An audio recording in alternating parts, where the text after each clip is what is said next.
Boa noite. Alô? Oi? Oi, vocês estão me ouvindo? Graça e paz, igreja. Rapaz, pensa no homem que está nervoso hoje. Não sei porquê, mas tem sido bem complicado. O pastor tem acompanhado eu estar aqui hoje. Obrigado, pastor, pela oportunidade. Eu costumo, durante os meus estudos, tentando aprender um pouquinho mais da palavra, Deus às vezes fala algumas coisas e eu fico guardando.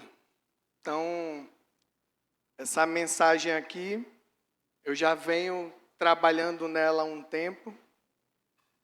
E aí calhou do pastor pegar e falar: Fernando, você pode pregar tal dia, mas tem um detalhe muito importante nessa história. Simplesmente, o pastor normalmente quando viaja, normalmente, não sei se é coincidência ou não, pastor, mas normalmente quando ele viaja, ele pede às vezes para eu pregar. Eu fico agoniado, mas sempre aceito, né, pastor? Só que dessa vez ele pediu com muita antecedência. Normalmente ele pede assim: Fernando, tu vai pregar domingo. Aí eu fico desesperado, mas venho aqui, graças a Deus. Mas dessa vez não, ele me falou com muita antecedência. E aí, eu peguei e falei com o Senhor. Falei: Senhor, eu prego das outras vezes que vim aqui, mas eu queria que o Senhor falasse primeiro comigo. Eu acho que eu nem sabia o que eu estava pedindo do Senhor, mas eu pedi muito que Ele falasse primeiro comigo, o que quer que seja, para depois eu falar com a igreja. Aí eu posso dizer para vocês que eu passei sufoco até chegar aqui. Eu acho que eu estou mais nervoso do que a primeira vez que estive aqui. Não sei porquê, mas a Cleiva disse que está acontecendo muita coisa no mundo espiritual. E eu estou bem não, foi bem difícil eu estar aqui. Na verdade, era para eu estar dia 15, aconteceram outras coisas que também foram guerras, lutas. Não vim, mas o pastor mesmo assim falou: Fernando, dia 7 dá? Dia 6, né? E aí, eu estou aqui hoje. Espero que realmente, assim como Deus vem falando comigo, tratando comigo, conversando comigo, essa mensagem possa chegar no coração também de alguém que esteja precisando, que possa nos alimentar, assim como eu estou sendo alimentado. Mas posso dizer para vocês, está moído, eu estou bem machucada, mas tudo para a honra e glória do nosso Deus. Vamos orar. Oremos. Senhor, nosso Deus e Pai, louvado e engrandecido seja o teu santo nome. Obrigado, Senhor, pela oportunidade de estar aqui. Tu sabes, Senhor, que não é fácil falar da tua palavra, não é fácil ministrar aqui na frente, mas eu te peço, Senhor, que realmente tu possas me usar, Senhor, como instrumento útil nas tuas mãos, que não venha sair nada do Fernando, e sim, Senhor, a tua palavra possa ser falada, tá? Usa o teu Santo Espírito, Senhor, para que a tua mensagem possa encontrar, Senhor, os corações de todos aqui, que nós possamos entender, Senhor, e principalmente colocar em prática, Senhor, tudo que está na tua palavra.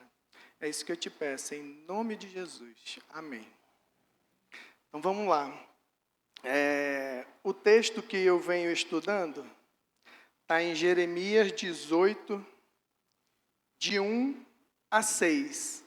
E o engraçado é que essa mensagem, como eu estou dizendo para vocês, já vem um tempo que eu venho estudando, ouvindo sobre isso, e praticamente quando eu estava pensando se numa oportunidade de falar sobre isso, o pastor Cláudio, ele falou um pouco sobre esse texto também. Aí eu fiquei, puxa vida, acho que não, tem que trocar.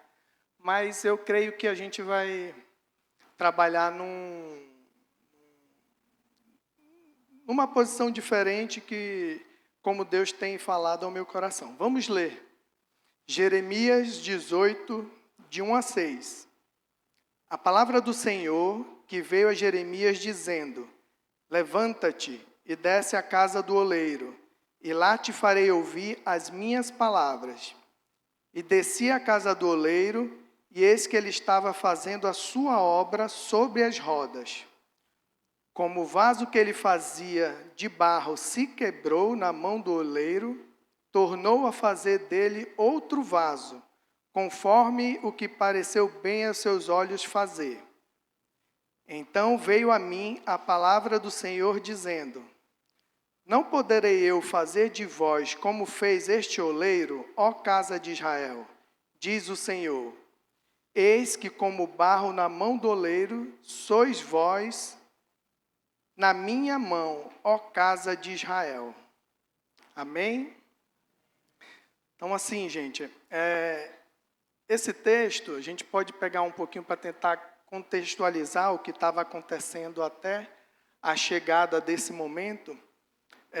Se você observar os primeiros capítulos desse texto, ele já fala praticamente está falando do profeta Jeremias, e ele já fala mais ou menos de quando o profeta ele foi escolhido.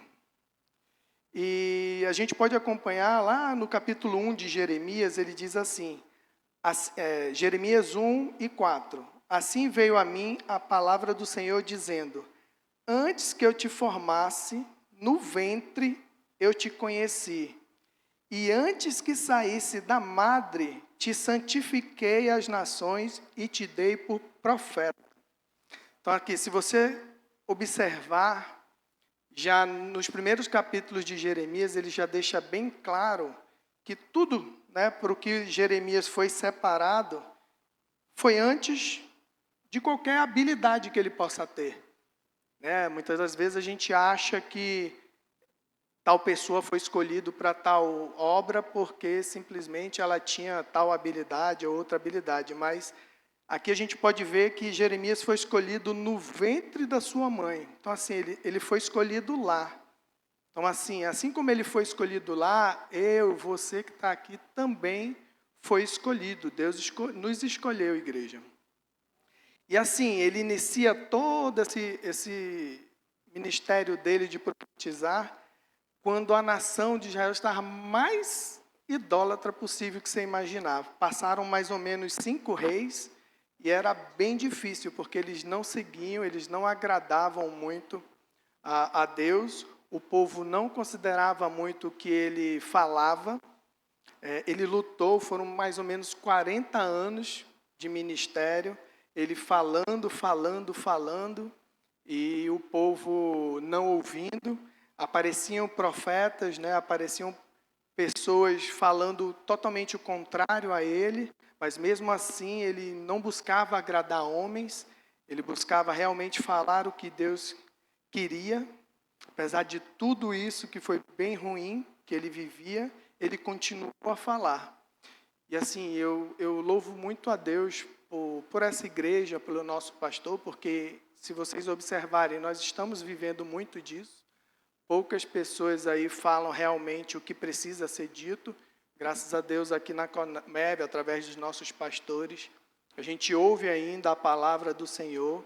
Tem outras igrejas, com certeza, com pastores que são fiéis à palavra. Então, louvado e engrandecido seja o nome do Senhor, que ainda tem pessoas que estão pregando a verdade em meio a tudo isso ruim, como Jeremias fez. E depois de tudo isso que ele passou, sempre falando e ninguém ouvindo, praticamente Deus silenciou. Então, se você for observando do capítulo 1, vai passando cada capítulo, depois ele silencia, E aí nós chegamos nesse capítulo 18, onde mais uma vez Deus volta a falar com ele. Nesse capítulo 18. E aí ele volta a falar e diz para ele o que está nesse primeiro versículo, Levanta-te e desce à casa do oleiro. Eu creio, não tenho todo o conhecimento, mas eu creio que a olaria aqui foi usada, porque naquela época era muito comum esse tipo de costume. Então, eu acho que foi por isso que isso foi usado. Mas, assim, o que foi bastante interessante, o que me chamou a atenção, é que diz o versículo assim. Ele diz, e descia à casa do oleiro, e eis que ele estava fazendo a sua obra sobre as rodas. E é essa parte que eu achei bem interessante, porque, assim, o oleiro aqui representa Deus, o Senhor, né? E ele já estava trabalhando. E assim eu creio que ele já estava trabalhando na minha vida, na vida de cada um que está aqui presente, antes mesmo de a gente pensar em vir aqui por culto. Eu identifico isso muito nesse período que eu estava tentando estudar sobre isso. E se você observar, não foi nem fácil você talvez estar aqui hoje. Para mim não foi. Mas eu creio que por ele estar trabalhando, nós conseguimos vencer muitas das coisas que nós nem conseguimos ver. E glória a Deus por ele continuar trabalhando. E só que eu vou pegar uma perspectiva um pouco diferente do que o pastor Cláudio falou nesse texto, porque o foco que eu queria trazer para a igreja e o que Deus tem falado comigo o que mais importava era a habilidade do oleiro, o que a mão do oleiro estava fazendo. Eu vou falar sobre os processos de como se faz o vaso, mas o mais importante aqui era o que o oleiro, o que a mão do oleiro estava fazendo, tanto que é o tema, nas mãos do oleiro, e não em si no barro, no vaso, né? Mas eu sei que existe um processo aí de confecção do vaso, mas o mais importante mesmo é o que o oleiro faz e o propósito do que ele fez para que foi criado. Não vou muito me ater ao processo, apesar de citá-lo. Então, assim, se nós olharmos, né, para todo esse processo da fabricação do vaso, se a gente for olhar para esses processos que a gente vive, que a gente vê na própria Bíblia, a gente desiste praticamente, porque os processos são bem difíceis. Mas, se a gente olhar para o que Deus, o que esse oleiro faz na vida desse barro, eu creio que a nossa fé ela acaba aumentando. Então, hoje eu vou falar um pouquinho desse processo de fabricação do vaso, mas com esse foco nas mãos do oleiro, o que ele faz com o barro. E o que eu posso dizer para vocês assim se Deus deu jeito na minha vida, eu tenho certeza que Ele pode dar jeito na vida de vocês, de cada um que chegou aqui. Que vocês vão entender um pouquinho depois do que eu estou falando. Mas eu tenho certeza que Ele pode fazer muito mais na vida de cada um que está aqui. E aí eu queria propor para a igreja, que nós estejamos, tá, nas mãos do oleiro. Eu não sei, não importa muito qual o processo que você vai estar nisso que a gente vai expor, mas o que eu posso te dizer é que o melhor lugar para a gente estar é nas mãos do oleiro e que ele está no controle de tudo, tá? Então, assim, eu coloquei aqui 5 processos na fabricação deste vaso, né, do que estava sendo feito ali quando o profeta chegou na olaria. Aqui ele já diz, e descia à casa do oleiro, e eis que estava fazendo a sua obra sobre as rodas. Mas um pouquinho antes, como o pastor falou, antes de chegar nessa roda, na maromba, né, alguns falam que é uma maromba, nessa roda onde é trabalhado o barro, o primeiro processo que é feito é simplesmente a separação, a busca deste barro, né? Como o pastor falou. E ele mesmo falou que existem mais de 200 tipos de barro. Só que eu pesquisei um pouquinho e ele diz que só 6 tipos de barro serve para ser trabalhado na olaria. E para vaso, apenas um. Os outros desses 6, eles servem para fazer telha, para fazer tijolo, mas para vaso, pelo menos onde eu pesquisei, só um serve para vaso mesmo, tá? Então, o primeiro processo que é feito é essa separação, você buscar, a escolha desse barro, né? O segundo processo já seria o preparo. E esse preparo, normalmente, o barro, na forma bruta dele, ele precisa ser amolecido. Então, pego a água, né? A água vai colocando água, vai molhando, vai amassando, para ficar um pouco mais homogêneo, um pouco mais maleável, vai tirando as impurezas. Esse seria mais ou menos o segundo processo para que esse barro chegue lá para essa modelagem que é o terceiro passo. Então, assim, eu vou citar mais ou menos os passos, mas, como eu falei, a gente vai se ater às mãos do oleiro. Então, depois que você tem todo esse preparo, você vai para essa parte da modelagem, que é justamente aonde ele chega, né? Ele chega na casa do oleiro, ele já estava fazendo a sua obra sobre as rodas. E aí, nessa modelagem, o barro ele é colocado nessa maromba, nessas rodas, e para ganhar essa forma, para ganhar os contornos, né?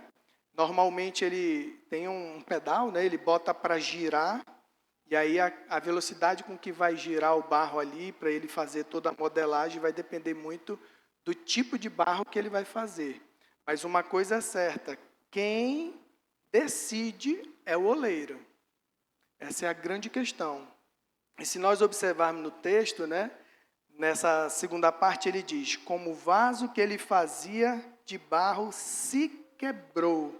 Então, assim, no texto ele fala, o vaso se quebrou, não foi o oleiro que quebrou o vaso. Não estou dizendo que Deus não possa quebrar, eu estou me atendo ao texto, nesse contexto aqui. O vaso se quebrou, tá? Então, assim, a proposta desse texto como um todo, se a gente for olhar, é uma proposta de restauração, né? Ele estava, mediante tudo isso que o povo estava, rebelde e tudo, Deus mostrou ali, mais ou menos, como ele queria trabalhar e as condições para que acontecesse essa restauração.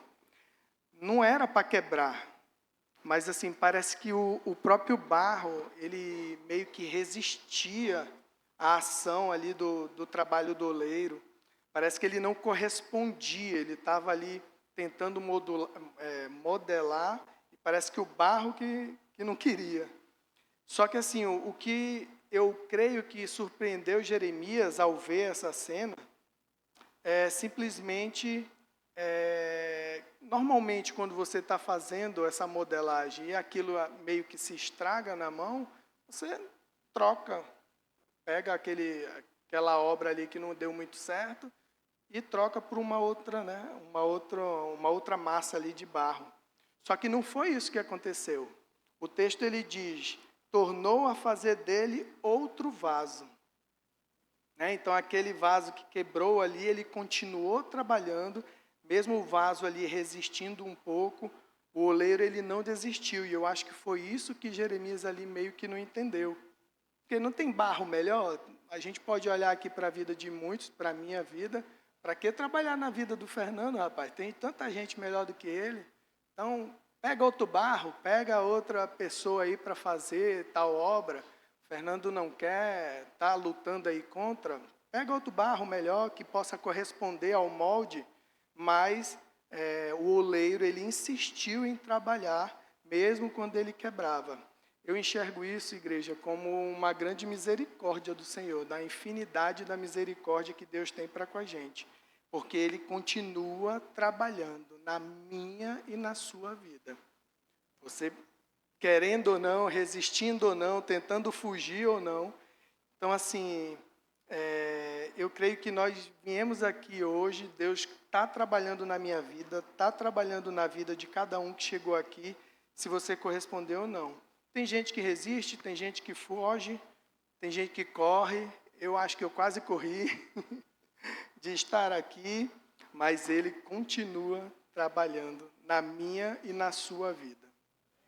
Eu creio que nós fomos separados, né, escolhidos para ser vasos de honra, né? E a grande questão é o propósito para o que nós fomos chamados. Né? No texto aqui, ele está falando da nação de Israel, mostrando para Jeremias que ele podia fazer o que ele quisesse com a nação. Ele mesmo diz lá no texto, né? Ele ia fazer outro vaso, mas é como? Conforme o que pareceu bem aos seus olhos fazer. Não é como você quer, não é como eu quero. E isso eu tenho visto muito na minha vida.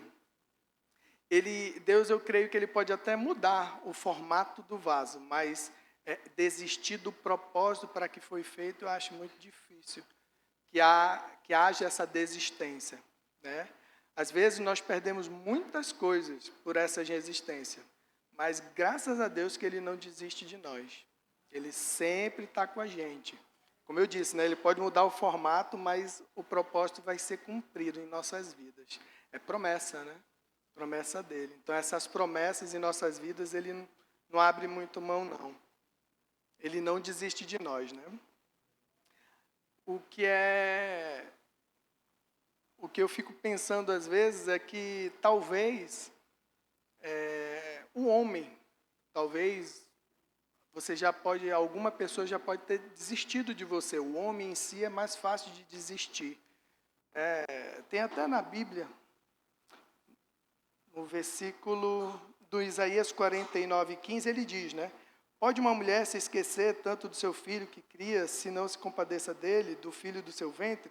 Mas ainda que esta se esquecesse, que é difícil uma mãe se esquecer, eu, todavia, não me esquecerei de ti. Deus não vai esquecer da gente nunca. Acho muito difícil isso acontecer, praticamente impossível.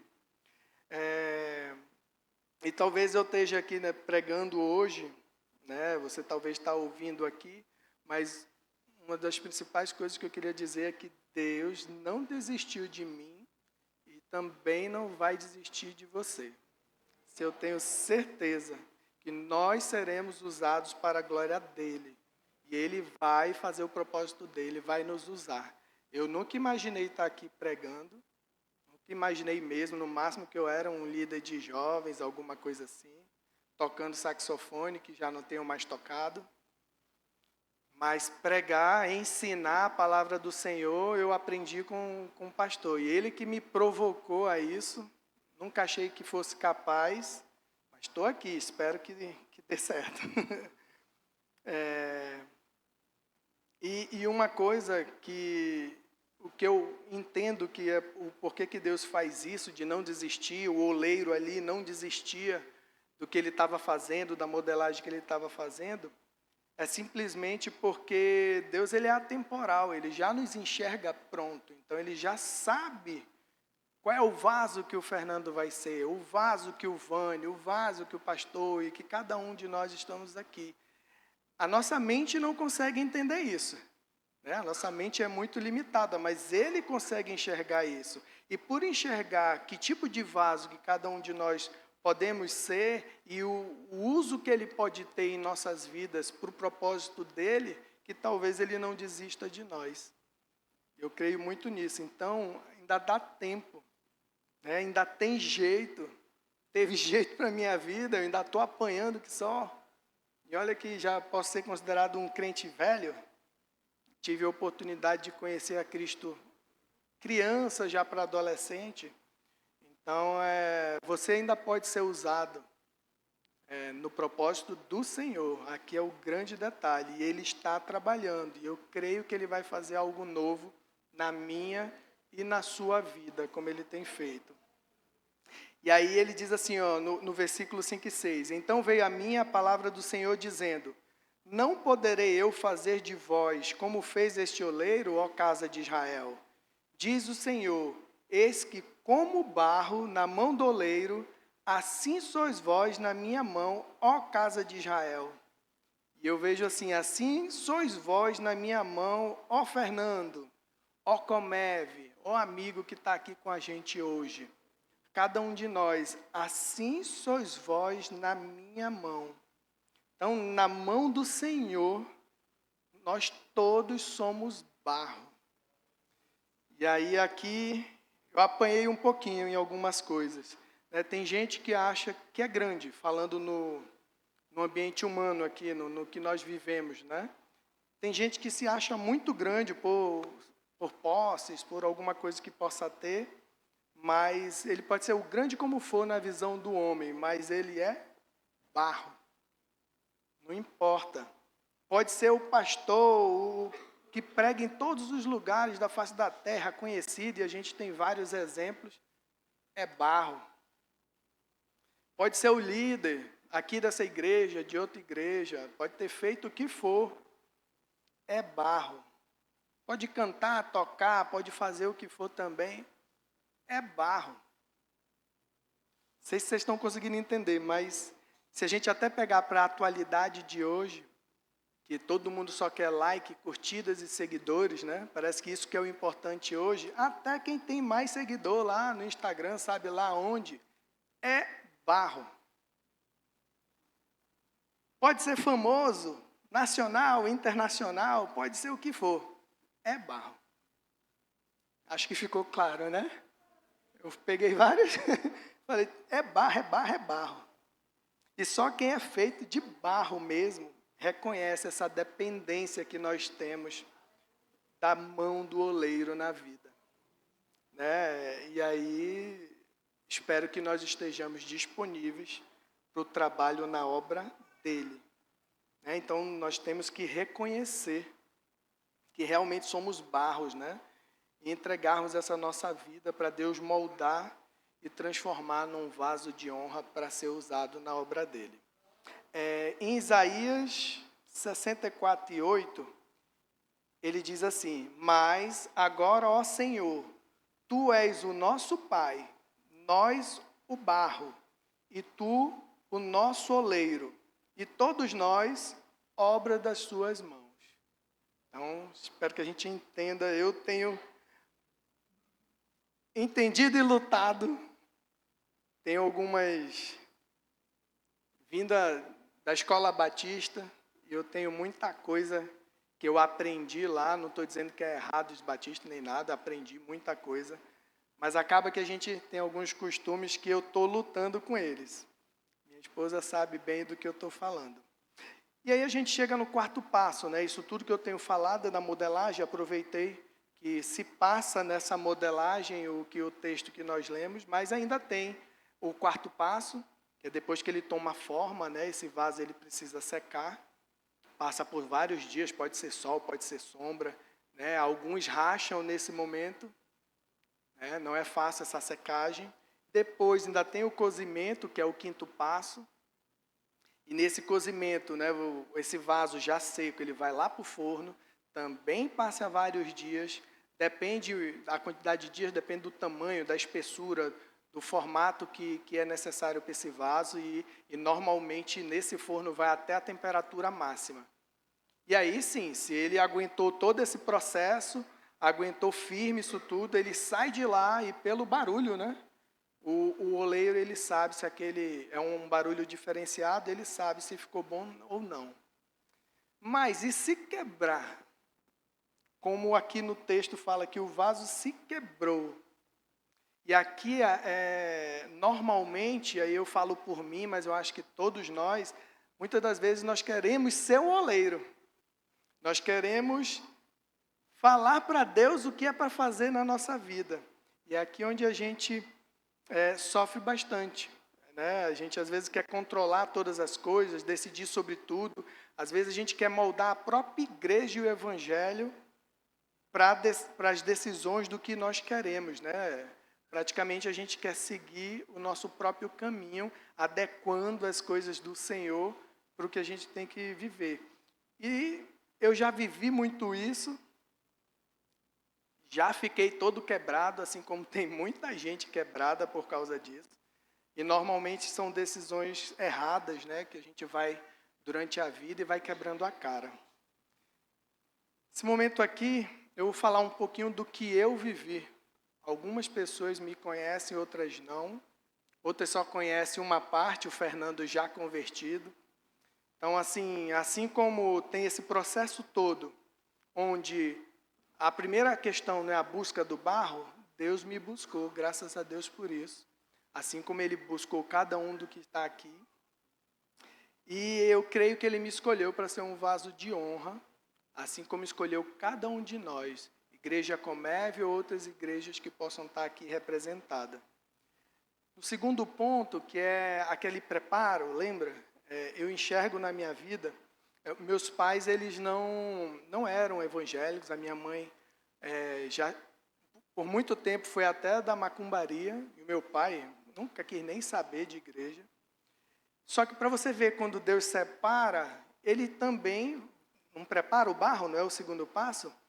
Ele foi me preparando, e hoje eu enxergo isso, mas, por exemplo, ele me botou, meus pais do nada, me botaram no Ida Nelson, que é uma escola batista. Ali eu aprendi muito da palavra sendo criança.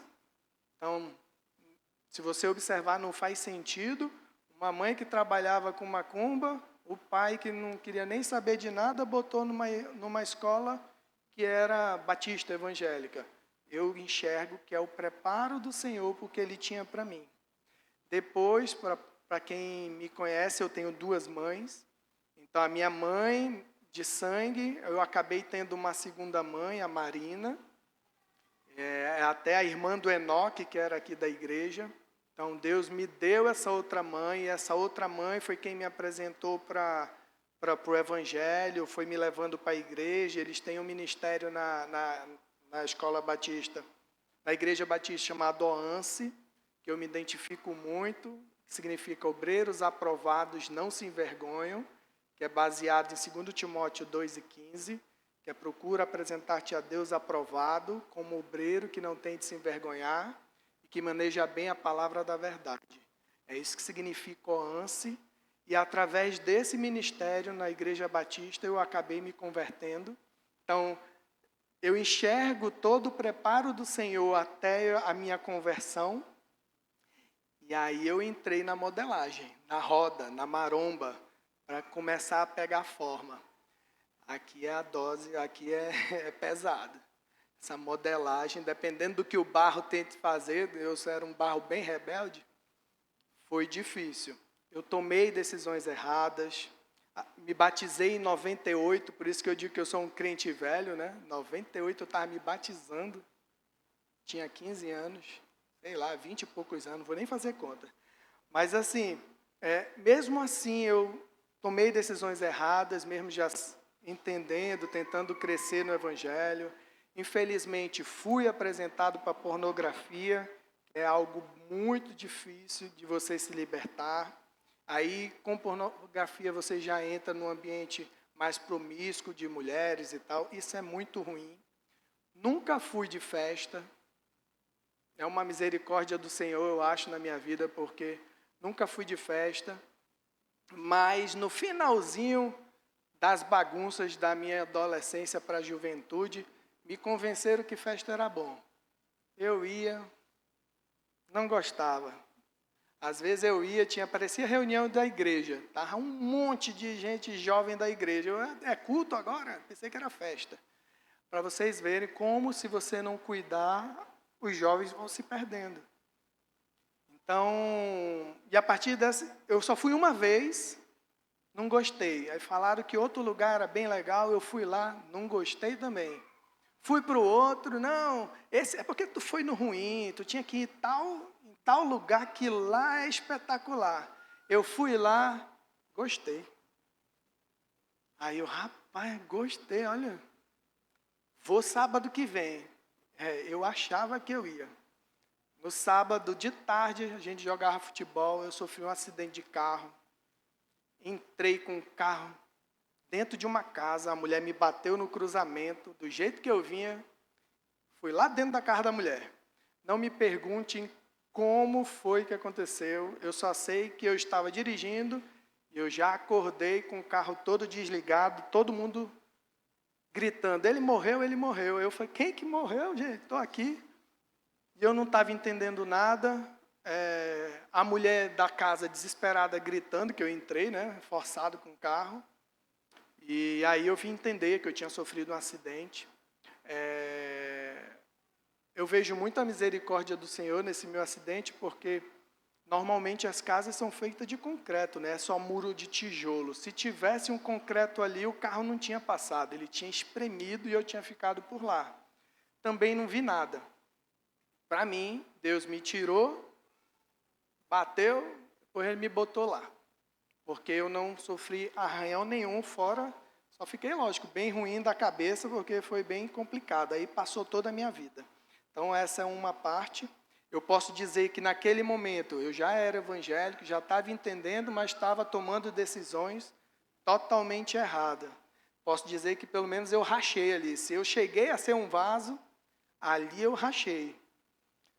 Eu não aguentei o processo, mas a boa notícia é que Deus, Ele refaz, Ele muda, Ele conserta, Ele dá oportunidades.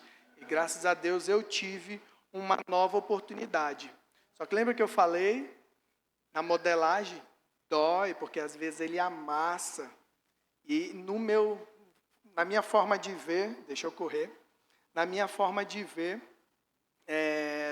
doeu bastante, porque aqueles amigos todos que eu tinha, a partir daquele acidente, eu mudei mesmo, da água para o vinho. E aí as pessoas que me cercavam, amigos da própria igreja, não estou nem dizendo gente de fora, ficaram me perseguindo. Ah, lá vai o pastor Abu, quer ser santinho. Alguns mais íntimos, eu sei o que tu fez, e agora quer dizer que tu é o santão, não sei o quê. Então, assim, é um processo muito difícil, porque, querendo ou não, eu errei, e as pessoas normalmente jogam na sua cara essas coisas. Então, doeu bastante, os amigos, as pessoas que poderiam, o corpo da igreja que poderia me ajudar naquele momento, foi quem mais me massacrou. Mas eu fui pegando forma, Deus foi me ajudando, né? Comecei a realmente trabalhar na igreja, líder de jovens, líder de teatro, fizemos curso de teatro, grupo de louvor, estava tudo assim, posso dizer que estava pegando a forma, né? Estava bem com a forma. Aí, tomei outra decisão errada na minha vida. Não estou dizendo que o casamento é algo errado, mas quando você escolhe errado com quem você vai casar, aí o buraco é bem embaixo. E aqui eu acho que alguns já me conheceram nessa época, eu sofri, gente, porque vivi um tempo um casamento, domingo, pastor, o senhor não estava, mas minha filha estava aqui, a Laura, já viajou, e as escolhas nós temos a condição de fazer, mas as consequências de tudo que pode acontecer, tu não escolhe. E acabou que eu me divorciei, me separei, entrei em depressão, passei anos dificílimos. Ali eu posso dizer, se eu me formei como um vaso, agora eu digo que Deus me quebrou ali. Lógico que fui eu que tomei as decisões erradas, mas eu fui no fundo do poço, gente. Quem me conheceu nessa época, eu tentei de tudo para lutar pelo meu casamento, para ver se dava certo e tal. E às vezes a gente faz isso, são coisas boas que a gente está fazendo, só que aquilo não tem nada a ver com o propósito para o que você foi chamado. Só que eu não entendia, então eu fazia de tudo. Tudo que você imaginar eu fiz pelo meu casamento anterior, mas Deus disse, não é isso que eu tenho para ti. E aí eu tentei adequar os meus planos ao do Senhor, mas não deu certo.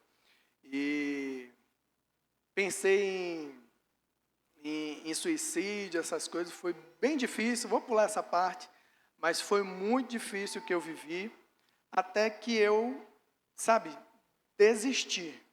Depois de coisas bem sérias que aconteceram relacionado a isso, eu simplesmente desisti, eu não tinha força mais para nada mesmo. E aí eu não sabia que aí nesse momento foi a melhor decisão que eu tomei. Quando eu disse, Senhor, não aguento mais, faz o que tu queres, porque o que eu estou querendo fazer aqui nada dá certo. E aí eu enxergo que foi onde ele juntou os cacos, juntou o que tinha ali, e graças a Deus que eu estava na mão do oleiro, porque se eu não tivesse, eu creio que eu não estaria aqui com vocês, que foram muitas coisas ruins que passaram na minha cabeça. E eu já estava bem, mas algumas pessoas dizem que não. Eu cheguei na Comev, foi nesse período que eu cheguei aqui nessa igreja, 2015, outubro de 15, eu acho que foi o 10º EPC, foi outubro de 15. E aí eu já entrei aqui na igreja, o pastor me botou para tocar, e eu tocava aí, toquei e fui ficando. Vou entrar no ponto polêmico, porque até hoje tem gente dizendo que eu fiquei aqui porque achei a minha esposa. Não é verdade. Ela diz que eu olhava ela, eu ficava encarando ela, tocando saxofone, não sei o quê. Não é verdade. Não é verdade. Eu estava quietinho ali, no máximo, se você me ver tocando saxofone, eu vou estar lá no canto, escondido, no máximo tu ouve o som, e o pastor ainda diz que é dublagem, que eu boto, que eu boto um CD e fica dublando. Mas é mais ou menos assim. Mas assim, o que eu quero dizer é que Deus pegou aquele caco, pegou aquilo tudinho, e me deu uma nova oportunidade, um novo casamento. Eu não queria, ela não queria, ela está negando ali, mas ela também não queria, mas Deus disse, vocês vão casar, vão ficar juntos. E olha, posso dizer para vocês que hoje eu vivo o melhor de Deus. Nunca imaginei ter a família que eu tenho. Ainda tem muita guerra, ainda tem muita coisa, mas é normal de um casamento. Não, não é normal, o pastor disse que não é normal, então não é normal. Mas a gente está modelando. Não é, né, pastor? Tá, não é normal, tá, gente? Mas Deus tem feito isso. E aí, eu vou correr, senão nem termina, aqui tem 25 páginas.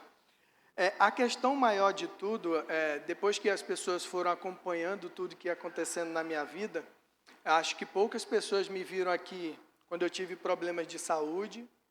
Não sei se as pessoas acham estranho quando eu chego e mudo a cadeira. Normalmente eu troco a cadeira, tem gente que acha estranho o porquê eu faço isso. Eu faço porque eu tenho uma dificuldade muito grande no quadril. Quem é dos mais antigos aqui da igreja deve ter me visto fazer cirurgias, ficar de cadeira de roda. Eu entrava aqui de cadeira de roda para vir para a igreja, depois de muleta, depois eu pude andar de novo, mas eu ainda tenho um problema muito grave no quadril, que convivo com dor. Então, se eu sentar nessa cadeira que tem um losango maior, eu não aguento ficar sentado, então eu troco para essa outra. Então, eu passei por essas cirurgias, passei por tudo isso. Nesse momento da cirurgia, eu fiquei afastado do INSS, mais ou menos 2 anos e 3 meses no INSS, fazendo 3 cirurgias. Né? Então, ali a gente viveu muito na provisão do Senhor. Provisão mesmo, gente. Vivia na provisão do Senhor. E todo mundo dizia que quando eu voltasse, por eu trabalhar numa empresa privada, eu seria demitido. Para a honra e glória do Senhor, todos que falaram isso erraram, porque até hoje eu estou há 10 anos na mesma empresa e eles me aceitaram, porque não era projeto do Senhor. Eu cheguei a pensar, sou humano, que talvez realmente pudesse, mas Deus, Ele tem os planos dele. Então, além de não ter sido demitido quando eu voltei, depois de 2 anos e 3 meses, recebi promoções, fui transferido para Recife. Vocês acompanharam, eu morei em Recife.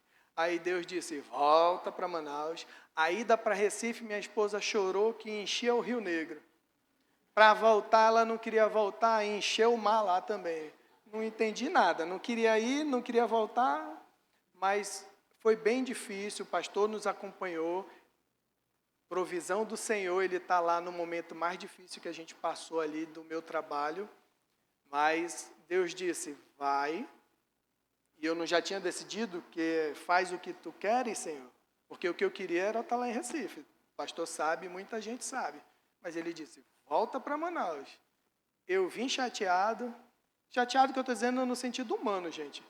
Vim por obediência, a minha esposa também, mas a gente vai passando o tempo, a gente entende o porquê das coisas, né? O porquê do propósito. Então, viver na dependência do Senhor, Ele é muito bom. E hoje eu entendo também essa questão, né? Parece até que às vezes não importa qual é o tipo de vaso que Deus, o oleiro ali vai fazer, né? Talvez eu nem saiba que tipo de vaso eu sou, mas o que importa é que Ele me fez.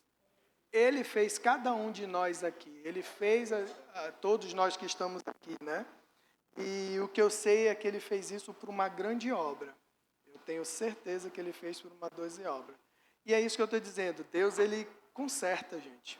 Ele nos dá uma nova oportunidade. Então, deixa Deus trabalhar na sua vida. Ele tem trabalhado, tem doído um pouquinho desde quando o pastor conversou comigo. Esse negócio de, Senhor, fala comigo e tal, foi muito bom, mas eu não imaginei que era assim.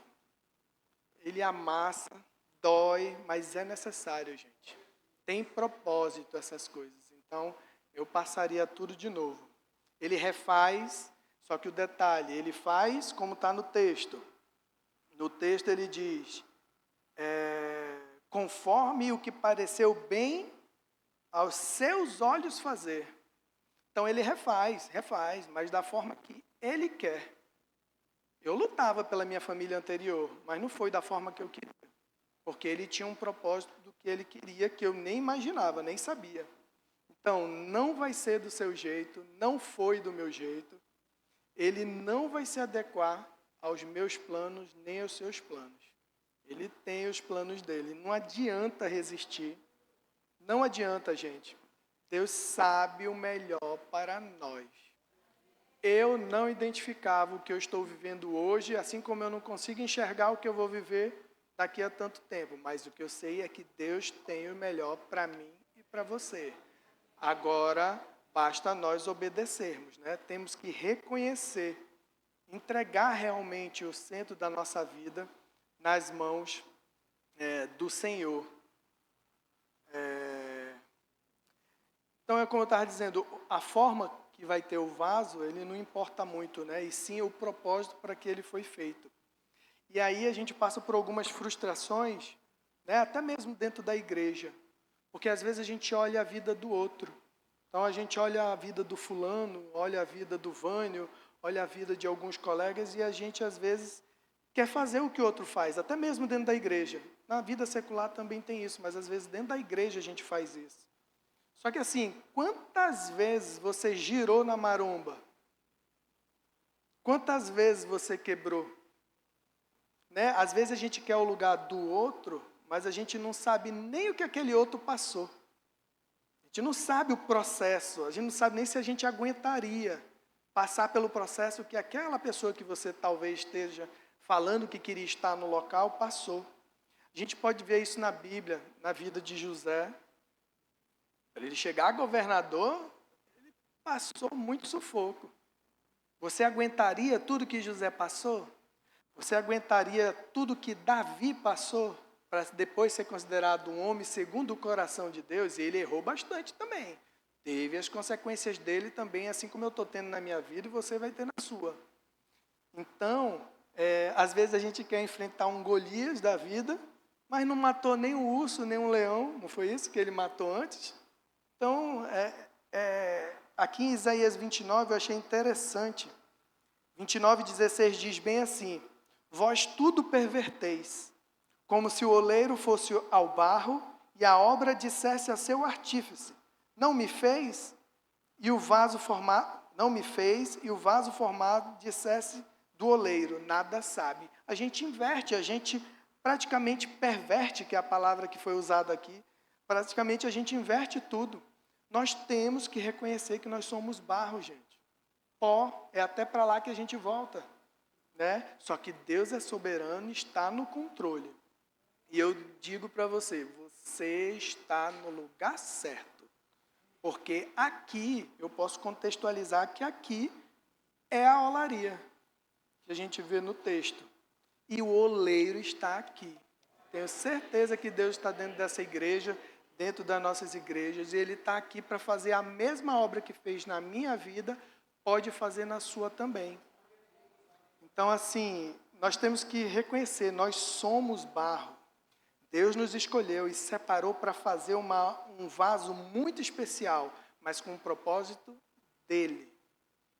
Esse é o grande conflito que eu vejo. E eu não sei, gente, em que processo, né, desse vaso você chegou aqui. Eu sei o que eu tenho vivido nesses processos, mas eu creio que talvez tem gente aqui que possa nem ter ouvido falar sobre Cristo, o amor de Deus por nós, que mandou seu Filho para morrer por nós. Esse oleiro, né, talvez você nunca tenha nem ouvido falar, ou se já ouviu, né, não ligou muito para isso. Mas eu creio que o Espírito Santo ele está aqui nesta casa hoje, como aquela água que vai amolecendo esse barro, que vai ali tirando as impurezas, que o Espírito Santo, eu tenho certeza, mesmo antes de eu chegar aqui, ele já estava trabalhando na sua e na minha vida, amolecendo, né, para tornar maleável tudo isso. Então, gente, aceite ser moldado por esse Deus que não desiste nem de mim, nem de você. Ele não desiste de nenhum de nós. Eu não sei se você já aceitou, se você está na maromba, se você está sendo amassado, purificado, se está girando lá na maromba. Não sei nem a velocidade. Talvez você mesmo, como eu, às vezes, não está nem entendendo em que processo você está. Se você já virou vaso, se não virou. Se está sendo refeito porque rachou, porque quebrou. Eu não sei. Se está secando, se está lá no forno, na temperatura máxima. Eu não sei nesse processo todo onde você está. A gente só tem que ter muita consciência que nós somos esse barro. Se você já foi esse vaso pronto e tal, com certeza as pessoas estão dando testemunho de você. E essa pessoa também está vivendo o que Deus planejou para ela. Isso é muito bom, mas uma coisa eu posso dizer, igreja. Deus está moldando toda hora. Isso é constante. Ele está nos moldando até ficar pronto. Porque o propósito que Ele tem para nós, Ele é eterno. Graças a Deus por isso. Então Deus, Ele não desiste. Ele já nos enxerga perfeito. Por isso que Ele não desiste. Ele vai te remodelar. Mesmo se você, por alguma decisão aí, acabar desviando do propósito, Ele não vai desistir. Então deixa Deus trabalhar na tua vida. Viva o que Deus planejou para você. Eu creio que só o oleiro mesmo sabe quantas vezes a gente já quebrou, já se desfez, né? Mas o importante é o quê? Nós estarmos nas mãos do oleiro, porque ele refaz, ele restaura, ele levanta, ele renova. Deus, ele está com você e comigo na maromba, dizendo o quê? Que ainda tem jeito. Teve jeito na minha vida, gente. Eu não falei nem um pouquinho do que eu era, e nem quero lembrar do que eu era. Mas digo para vocês que não era coisa boa, não. E teve jeito, está tendo. Ainda está me dando uns cascudos. Se teve jeito, vai ter jeito para você. Se Ele deu jeito em mim, que era muito rebelde, tem jeito para você. E aí é o versículo que a gente finaliza, né? Assim como o barro na mão do oleiro, sou eu e você. No texto ele fala, ó casa de Israel, né? Eu posso falar que, assim como o barro na mão do oleiro, ó Comeve. Assim como o barro na mão do oleiro, ó Eliaquim, Fernando, eu e você. Né? Cadê? Não poderei eu fazer de vós como fez esse oleiro, né? Diz o Senhor. Assim como o barro na mão do oleiro, assim sois vós na minha mão, ó casa de Israel, ó Fernando, ó Comeve, ó todos nós. Então que a gente possa continuar. Né? E assim, serviu muito para mim, né? Para a gente também não esquecer que a gente é barro. Porque às vezes a gente acha que cresce, acontece alguma coisa, tanto tempo de igreja e tal. Não, nós somos barro. É melhor ser barro e estar ali na mão do oleiro que ele sabe o que faz. Amém, igreja? É isso.